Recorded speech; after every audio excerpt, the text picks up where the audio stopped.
Hello दोस्तों, स्वागत है आप सभी का हमारे यूट्यूब चैनल में। हम डिस्कस कर रहे थे नर्वस सिस्टम रिलेटेड।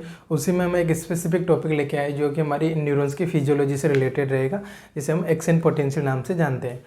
तो एक्शन पोटेंशियल से रिलेटेड जितनी भी टर्मिनोलॉजीज होती है, किस प्रकार से वो टर्मिनोलॉजी बनते हैं, वो हम सब डिस्कस करने की कोशिश करेंगे इस वीडियो में। बने रहिए हमारे यूट्यूब चैनल में। स्टार्ट करते हैं हमारा आज का लेक्चर। अगर हम एक्शन पोटेंशियल वर्ड की बात करें कि एक्शन पोटेंशियल मीन एक्चुअल क्या होता है, जो नर्व इम्पल्स होते हैं, जो हमारे नर्व सिग्नल्स होते हैं, उन्हीं को ही हम एक्शन पोटेंशियल बोलते हैं, जो कि न्यूरॉन के द्वारा जनरेट होते हैं समटाइम, और समटाइम न्यूरॉन के द्वारा ट्रांसफर होते हैं from one neuron to another neuron. देखो, न्यूरॉन की दो प्रॉपर्टी होती है स्पेशली। एक तो कि वो खुद ही नर्व इम्पल्स जनरेट कर सकती है, खुद एक्शन पोटेंशियल जनरेट करती है, और एक होती है कि किसी एक न्यूरॉन से या किसी बॉडी पार्ट से कि दूसरे बॉडी पार्ट में ट्रांसफर करने का काम करती है किसी नर्व इम्पल्स को। तो दोनों प्रॉपर्टी हमारी न्यूरॉन में प्रेजेंट होती है। तो एक्शन पोटेंशियल की अगर जनरल डेफिनेशन की बात करें तो ये क्या होती है, ये एक इलेक्ट्रोकेमिकल प्रोसेस होती है। हमारे electrochemical, electro word for the conductivity, and chemical जिसमें जो मिनरल्स यूज होते हैं, इसलिए केमिकल वर्ड यूज किया। तो it is a electrochemical process involving A sequence of ion exchange, जिसमें क्या इन्वॉल्व होते हैं आयन। आयन की बात करें तो जो हमारे केटाइन होते हैं, एनायन होते हैं। केटाइन हम बोलते हैं पॉजिटिव आयंस को। अगर इसके एग्जांपल की बात करें तो हमारे पोटेशियम हो गया, सोडियम हो गया एंड कैल्शियम हो गया। एंड हम एनायन की बात करें तो हमारे क्लोराइड हो गया और एमाइंस हो गए। तो वो क्या होते हैं, एक्सचेंज होते हैं, तो उनकी सीक्वेंस को इन्वॉल्व करती है। एंड उसकी वजह से क्या होता है, and rapid rises and subsequent fall in the Voltas. जो वोल्टाज की बात करें, जो चार्ज प्रेजेंट होता है हमारे न्यूरॉन सेल के ऊपर, उसमें सम टाइम राइजेज अप होता है, वो बढ़ता है, सम टाइम वो घटता है। तो बढ़ना और घटना किसकी वजह से होता है, हमारे आयन के एक्सचेंज होने की वजह से। तो जो ये इलेक्ट्रोकेमिकल प्रोसेस होती है हमारी न्यूरॉन्स में, उस प्रोसेस को ही क्या बोलते हैं, एक्शन पोटेंशियल या नर्व इम्पल्स। सिंपल आपको याद रखना है, एक्शन पोटेंशियल किसे बोलते हैं, नर्व इम्पल्स को ही बोलते हैं। एक प्रोसेस होती है जिसमें क्या होता है कि आयन एक्सचेंज होते हैं। आयन कौन कौन से, वो मैंने आपको बता दिया, सोडियम पोटेशियम होते हैं मेनली केटाइन में, और हमारे क्लोराइड और एमाइंस इसमें होते हैं एनाइन में, जो कि एक्सचेंज होता है। और उनकी वजह से जो न्यूरॉन पे वोल्टाज होता है, चार्ज प्रेजेंट होता है, उसमें सबसिक्वेंटली चेंजेज आता रहता है, और वो चेंजेज आने की वजह से ही ये क्या प्रोसेस कंटिन्यू होती है। अगर हम बात करें कि वो चार्ज कितना प्रेजेंट होता है, तो अलग अलग फेज़ में, जैसे एक्शन पोटेंशियल के हम अलग अलग स्टेप पढ़ते हैं, 1 बाय 1 स्टेप होती है। तो अलग अलग फेज़ में, अलग अलग स्टेज में अलग अलग हमारा वोल्टाज प्रेजेंट होता है, हमारा चार्ज प्रेजेंट होता है न्यूरॉन पे। तो उस चार्ज में अल्ट्रेशन होने की वजह से ही एक्शन पोटेंशियल जनरेट होता है। तो वो कौन कौन सी फेज होती है, वो भी हम एक बार डिस्कस कर लेंगे। नेक्स्ट वन टर्मिनोलॉजी की बात करें या हम नेक्स्ट स्टेज की बात करें, तो वो है रेस्टिंग मेम्ब्रेन पोटेंशियल। अब रेस्टिंग मेम्ब्रेन पोटेंशियल क्या होता है, देखो वर्ड से हम समझ में आ रहा है, रेस्टिंग की रेस्ट फेज में है, रिलैक्सेशन वाले फेज में कौन, मेम्ब्रेन, हमारे मेम्ब्रेन। कौन सी मेम्ब्रेन, स्पेशली हम बात करें तो न्यूरोलेमा। न्यूरोलेमा किससे बोलते हैं, जो न्यूरॉन की मेम्ब्रेन होती है। और पोटेंशियल, जब पोटेंशियल रेस्टिंग फेज में, दैट मीन्स क्या है कि वो रेस्ट कर रहा है, उस टाइम कोई भी हलचल नहीं है, वहाँ पे कोई भी नर्व इम्पल्स प्रोड्यूस नहीं हो रहा, जनरेट नहीं हो रहा।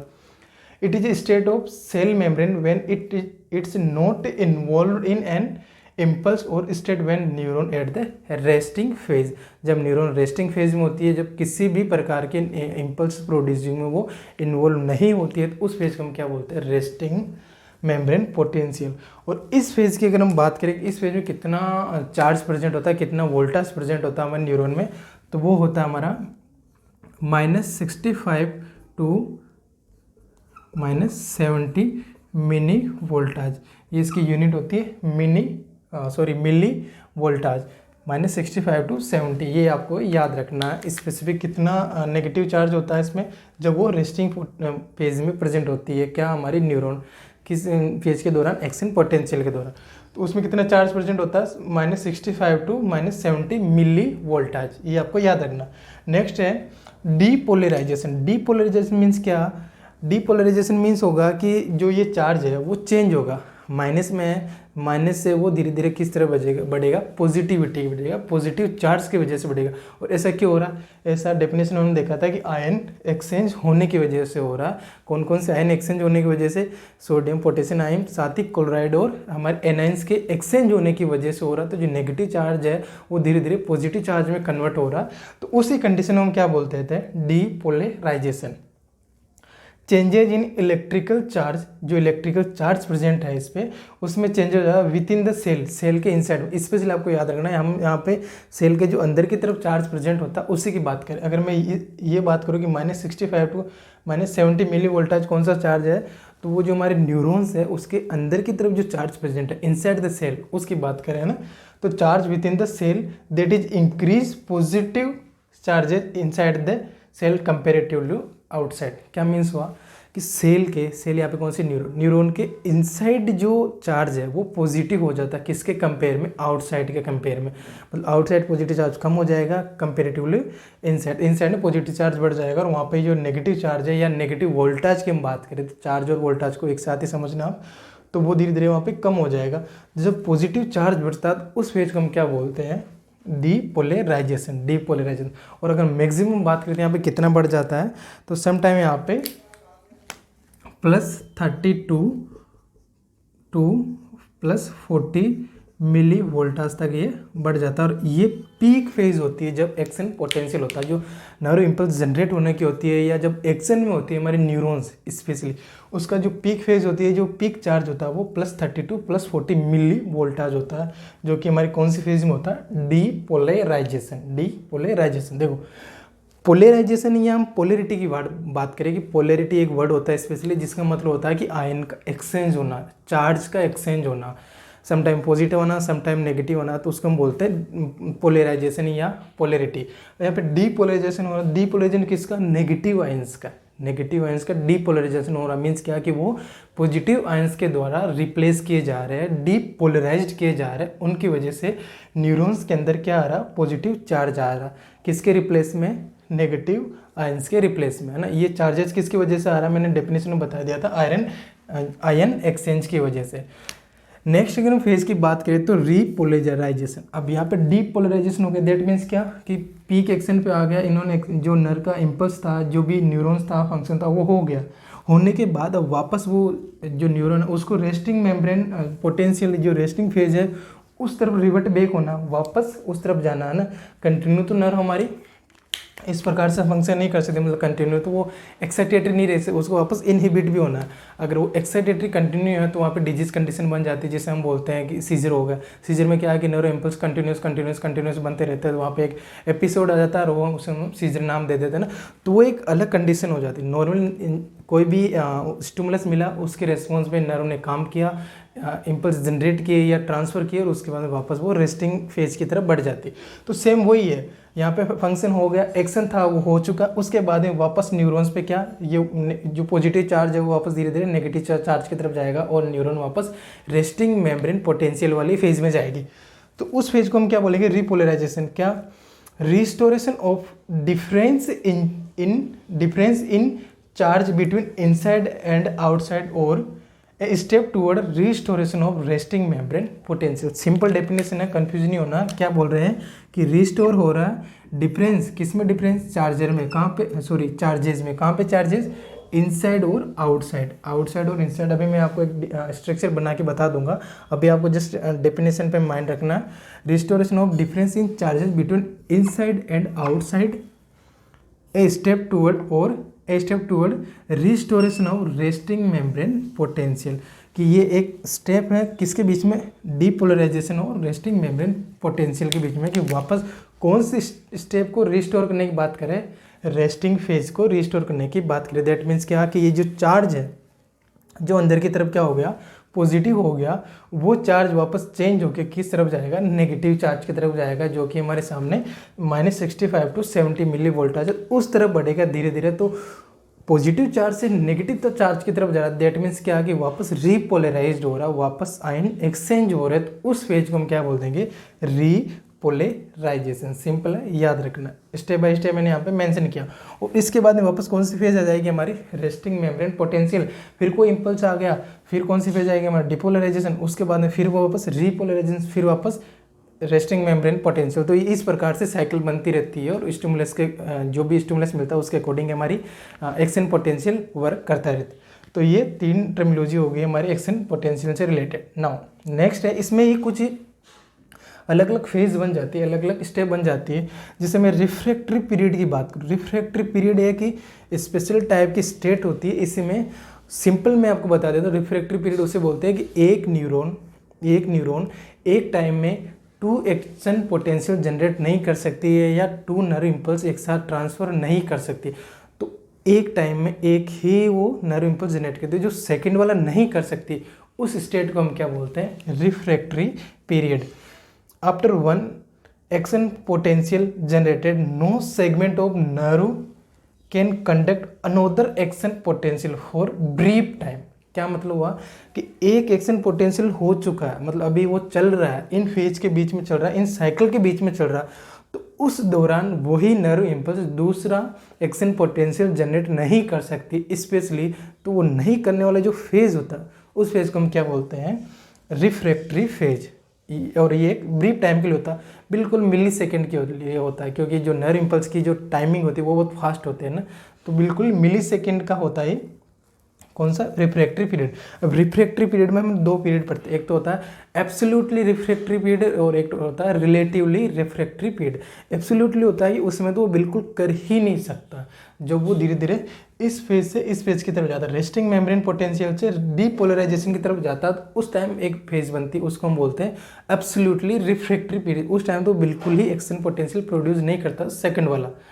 और सम कंडीशंस में जब डीपोलराइजेशन से रीपोलराइजेशन की तरफ जाती है स्टेज, तो वहाँ पे रिलेटिव रिफ्रैक्टरी पीरियड बनता है। उसमें वो थोड़ा बहुत अगर कोई स्ट्रॉन्ग टाइप का स्टिमुलस हो गया तो वहाँ पे संभावना बनती है, तो उसे हम बोलते हैं रिलेटिवली रिफ्रैक्टरी पीरियड। 2 टाइप के होते हैं, बट अभी आपको जस्ट याद रखना कि रिफ्रैक्टरी पीरियड मीन्स क्या होता है। रिफ्रैक्टरी पीरियड एक स्पेशल टाइप का शॉर्ट टाइम ड्यूरेशन होता है, एक स्टेट होती है जब भी एक एक्शन पोटेंशियल ऑलरेडी चल रहा है, तो हमारी न्यूरॉन्स दूसरा एक्शन पोटेंशियल जनरेट नहीं कर सकती है, उस टाइम स्टेट को हम क्या बोलते हैं, रिफ्रैक्टरी पीरियड। ये सिंपल आपको याद रखना।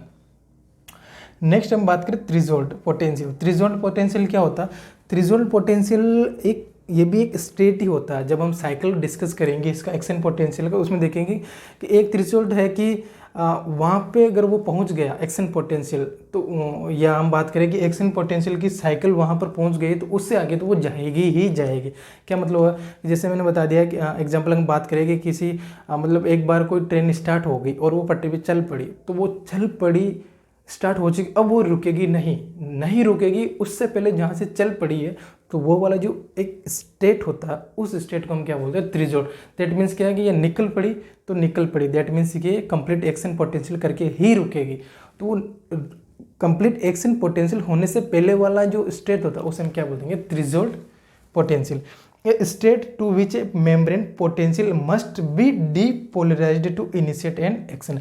कि एक ऐसी स्टेट जहाँ से मेम्ब्रेन पोटेंशियल को क्या होना पड़ेगा, मस्ट बी मीन्स होना ही पड़ेगा डीपोलराइज मतलब कि डीपोलराइजेशन की तरफ जाना पड़ेगा, कंप्लीट एक्शन की तरफ जाना पड़ेगा, to initiate an action potential की नैरो इम्पल्स प्रोड्यूस करने के लिए उसको डीपोलराइज होना ही पड़ेगा। तो उस स्टेज को हम क्या बोलते हैं, थ्रेशोल्ड पोटेंशियल। ये भी आपको याद रखना। नेक्स्ट है कुछ कंडक्शन के टाइप। हम जैसे हम पढ़ते हैं कि माइलिनेटेड न्यूरॉन्स होती है जो कि माइलिन शीट से बनी होती है, और जिन पे माइलिन शीट एब्सेंट होता है उनको हम अनमाइलिनेटेड न्यूरॉन्स बोलते हैं। तो उनमें अलग अलग टाइप का कंडक्शन पाया जाता है। देखो माइलिनेटेड न्यूरॉन होती है उसमें सल्टेटरी कंडक्शन पाया जाता है, और जो नॉन माइलिनेटेड न्यूरॉन होती है उसमें क्या पाया जाता है, कंटिन्यूस कंडक्शन पाया जाता है।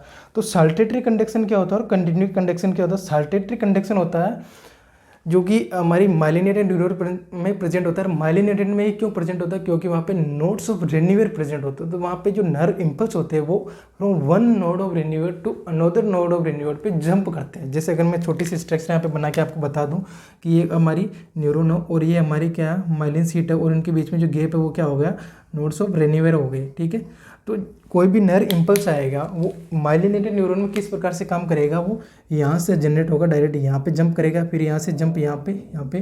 तो इस प्रकार जंप होने की वजह से जो उसका टाइम पीरियड होता है वो शॉर्ट हो जाता है, और जो नर्व इम्पल्स होते हैं वो बहुत फास्ट हो जाते हैं। किस में, सल्टेटरी कंडक्शन में। और जो आयन का एक्सचेंज होता है वो भी स्पेशली इसी जगह होता है।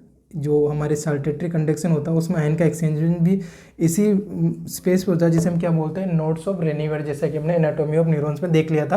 तो इसी जगह तो जो impulse, nerve impulse jump from one node to another node this jumping characteristic is called saltatory conduction. जो जंपिंग करेक्टर होता है हमारे नर्व इम्पल्स का, उसे हम क्या बोलते हैं, साल्टेटरी कंडक्शन। अब इसका जस्ट अपोजिट कोई न्यूरॉन्स होगी जिसमें ये माइलिन सीट प्रेजेंट नहीं है, उसे हम क्या बोलते हैं, अनमाइलिनेटेड न्यूरॉन। तो उसमें क्या होगा, कंटिन्यूस टाइप का, या हम बात करें यहाँ पे तो कंटिन्यूस टाइप का कंडक्शन चलेगा जो कि साल्टेटरी कंडक्शन के कंपेरेटिवली स्लो होता है, उसे हम क्या बोलते हैं, continuous conduction. Nerve impulse is generated along entire length of the axon. Axon की कंप्लीट लेंथ पे चलते हैं जो कि शॉर्ट होते हैं, क्योंकि कोई एक तो आप जैसे रनिंग की बात करें, रनिंग कर रहे हो तो आप कंटिन्यू रनिंग कर रहे हो, और एक आप जंप कर करके रनिंग कर रहे हो। तो जंप कर करके जो रनिंग कर रहे हो उसमें आप फास्ट या जल्दी डिस्टेंस को कवर कर लेंगे कंपेरेटिवली कि आप कंटिन्यूस दौड़ रहे हैं। तो दोनों में सिंपल डिफरेंस आपको याद रखना है कि साल्टेटरी कंडक्शन हमारे माइलिनेटेड न्यूरॉन में प्रेजेंट होता है और कंटिन्यूस कंडक्शन हमारा अनमाइलिनेटेड न्यूरॉन में प्रेजेंट होता है। तो ये जस्ट सिंपल हमारे जो एक्शन पोटेंशियल है उससे रिलेटेड टर्मिनोलॉजीज होगी। इसमें आपको ये चार्ज स्पेशली याद रखना।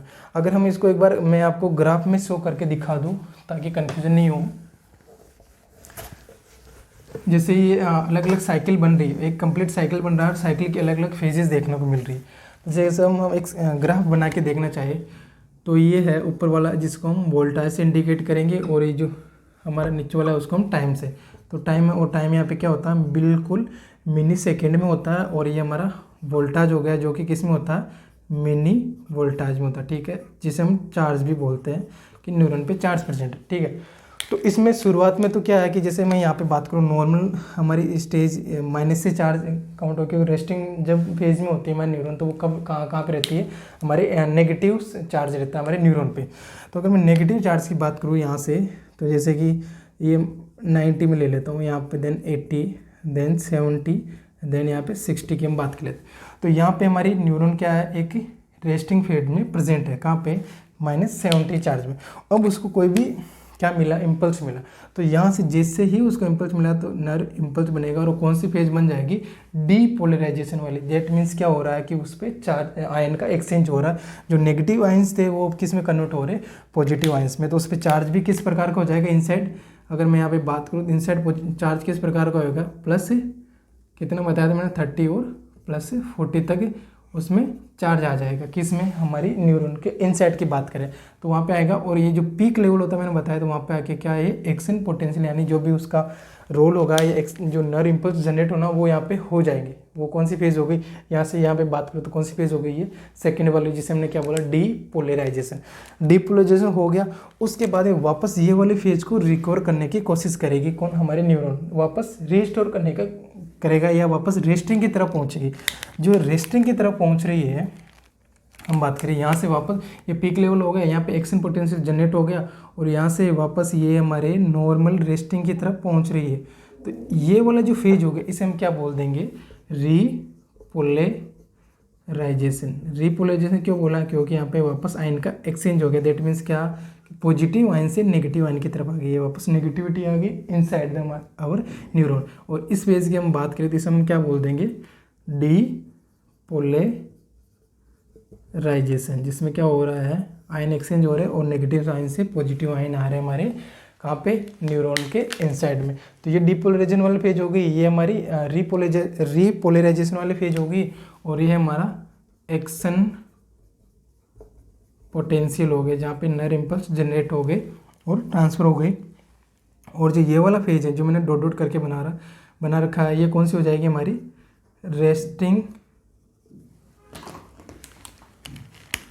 Resting membrane potential.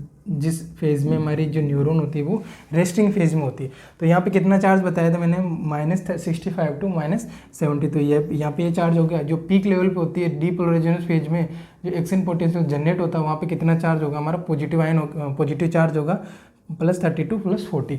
और वापस से रीपोलराइज होकर वापस से जो रिस्टोर करेगी रेस्टिंग वाली, तो धीरे धीरे वापस हमारे इस चार्ज की तरफ आ जाएगी। अब यहीं पे हम बात करें कि जो थ्रेशोल्ड मैंने बताया था आपको कि थ्रेशोल्ड कहाँ पे होगा। तो थ्रेशोल्ड की अगर बात करें कि किस लेवल पे निकलने के बाद में वापस रिवर्ट बैक नहीं आएगा कि एक्शन पोटेंशियल होगा ही होगा, तो वो यहाँ पे होगा हमारा, और वो होता है -55 to -50। सम बुक्स में 50 दे रखा है सम बुक में 55 देगा। तो यहाँ तक अगर हमारा जो डीपोलराइजेशन वाला फेज पहुँच गया तो इसका मतलब है कि वो आगे तो जाएगा ही जाएगा, एक्शन पोटेंशियल करेगा ही करेगा। तो जो थ्रेशोल्ड वाला फेज हो गई वो कहाँ तक हो जाती है हमारी, थ्रेशोल्ड वाली फेज कहाँ तक हो जाती है, -55 से, मतलब 55 की तरफ बढ़ गई। फिर उसके बाद में तो आगे एक्शन पोटेंशियल होगा, पॉजिटिव आयन की तरफ बढ़ेगी। तो ये थ्रेशोल्ड वाली फेज में मैंने यहाँ पे दिखा दी।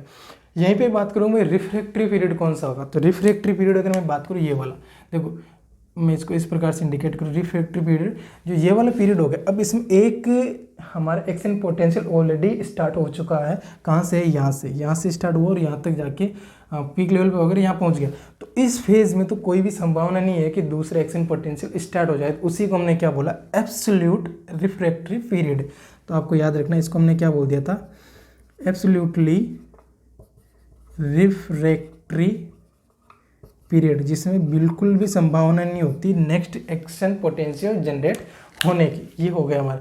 और जो ये रिमेनिंग वाला है जो कि वापस रिपोलराइजेशन वाली है, तो इसमें कोई स्ट्रॉन्ग स्टिमुलाई आ जाता है तो वापस संभावना होती है कि वापस वहाँ से रिवर्ट बैक होके सेकंड स्टिमुलस बन जाता है। तो उसको हम क्या बोलते हैं, उसको हम बोल देते हैं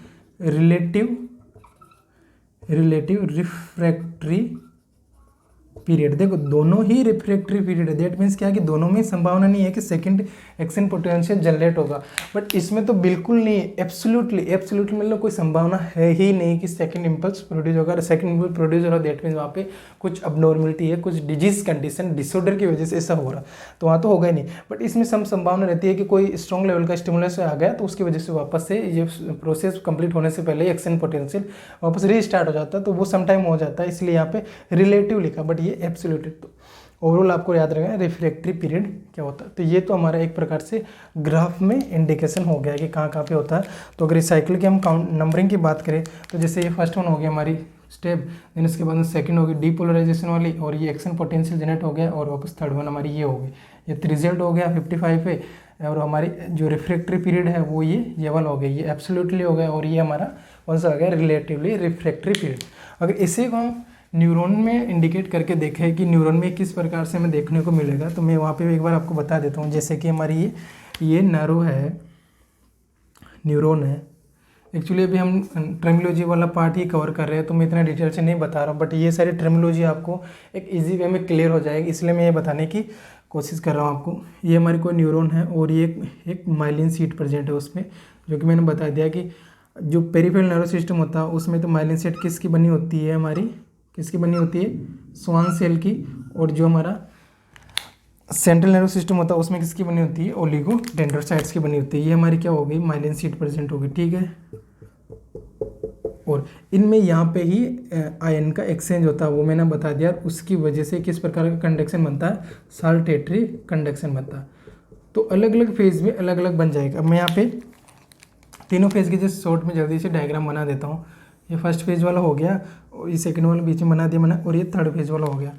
तो फर्स्ट फेज में क्या रहेगा, जब रेस्टिंग मेम्ब्रेन पोटेंशियल वाली है तो उस टाइम हमारी जो सेल है, जो सेल स्पेशली न्यूरॉन है, उसमें जो अंदर की तरफ होगा वो -70 मिली वोल्टा चार्ज प्रेजेंट होगा। ये कौन सी स्टेज होगी, हमारी फर्स्ट स्टेप होगी, ठीक है। जैसे ही कोई स्टिमुलस मिला तो जो नेगेटिव आयंस है, यहाँ पे चैनल्स होते हैं ना, सोडियम चैनल्स होते हैं, पोटेशियम चैनल होते हैं, कैल्शियम के चैनल्स होते हैं, तो मैंने बता दिया। यहाँ पे मैं एक बार क्लियर कर देता हूँ। यहाँ पे जो पॉजिटिव चार्ज होते हैं, जो सेल के आउटसाइड पॉजिटिव चार्ज होता है वो हमारे केटाइन की वजह से होता है। स्पेशली हम केटाइन बात करें तो हमारा सोडियम होता है, उसकी वजह से होता है। और जो नेगेटिव आयंस होते हैं वो होते हैं तो हमारे क्लोराइड की वजह से होते हैं, और आउट वाले सोडियम, पोटेशियम और कैल्शियम Ca2+, इसकी वजह से बाहर साइड पॉजिटिव चार्ज होता है, इनसाइड में कैल्शियम और एमाइंस की वजह से भी नेगेटिव चार्ज होता है हमारी सेल के इनसाइड। ये हो गई हमारी फर्स्ट वाली, जिसमें अंदर की तरफ -70 मिली वोल्टेज चार्ज प्रेजेंट है। सेकेंड वाली हो गया हमारा डीपोलराइजेशन, जिसमें क्या हो रहा है कि चार्ज चेंज हो रहा है। दैट मीन्स क्या, ये जो पॉजिटिव आयंस वाला है वो इनसाइड आ रहा है, पॉजिटिव चार्ज इस यहाँ से आ रहा है, स्पेशली नॉर्थ ऑफ रेनिवर से आ रहा है। तो यहाँ पे क्या हो गया, सेल में अभी पॉजिटिव चार्ज बढ़ गया, दैट मीन्स क्या हो गया, आयन एक्सचेंज हो गया, पॉजिटिव चार्ज बढ़ गए। और यहाँ पे कितना चार्ज बन गया हमारा, अगर हम बात करें तो यहाँ पे हमारा बन जाएगा पीक लेवल पे 32 +40 मिली वोल्टाज, ये हमारा चार्ज बन गया। कौन सी फेज में, सेकंड फेज में, जिसे हम क्या बोला, डीपोलराइजेशन। अब यहाँ पे एक्शन पोटेंशियल हो गया, उसके बाद में वापस रीस्टोर वाले फेज आती है जिसे हम क्या बोलते हैं रीपोलराइजेशन।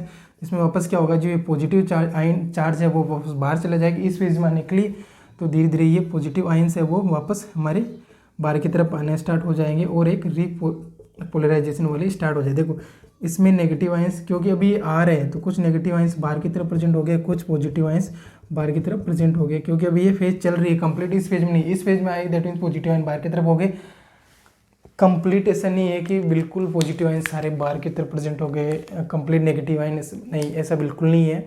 यहाँ पे हम मेन रोल पढ़ रहे हैं इसलिए मैं केटाइन और एनायन की बात कर रहा हूँ। बाकी इस फेज में भी यहाँ पे केटाइन प्रेजेंट होते हैं, हमारे सोडियम प्रेजेंट होते हैं, कुछ अमाउंट में हमारे पोटेशियम प्रेजेंट होते हैं, कुछ अमाउंट में हमारे सोडियम भी प्रेजेंट होते हैं। लेकिन मेन जो हमारा कंसर्न है कि इसमें किस टाइम कौन सा चार्ज होता है, उस आधार पे मैं आपको बता रहा हूँ कि यहाँ पे नेगेटिव चार्ज होगा, यहाँ पे पॉजिटिव चार्ज होगा। बाकी ऐसा नहीं है कि इस टाइम यहाँ पे इनसाइड सेल में पॉजिटिव आयन प्रेजेंट नहीं होगी, बिल्कुल प्रेजेंट होगी। कुछ अमाउंट में सोडियम होगी, कुछ अमाउंट में पोटेशियम हो गया ना, तो वो भी आपको साथ ही आता। अब यहाँ पे वापस थर्ड पेज में रीस्टोर हो रहे हैं, तो रीस्टोर हो गया, वापस जो पॉजिटिव आयन वो बाहर जा रहे हैं और नेगेटिव आयन अंदर की तरफ आ रहे हैं और वापस रीस्टोरेशन वाली फेज हो रही है। तो इसको हमने क्या बोल दिया, थर्ड वन हमारी रीपोलराइजेशन। तो ये कुछ इस प्रकार से हमारे न्यूरॉन्स में ये बनता है।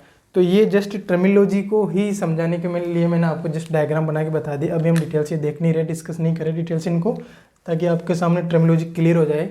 इसलिए मैंने ग्राफ के थ्रू और न्यूरॉन के डायग्राम के थ्रू आपको एक्शन पोटेंशियल के बारे में बता दिया। तो ये हमारा आज का वीडियो था। इसमें आपको किसी भी प्रकार का कन्फ्यूजन है तो आप हमें कमेंट करके बता सकते हैं। बाकी बने रहिए हमारे यूट्यूब चैनल में। Thank you.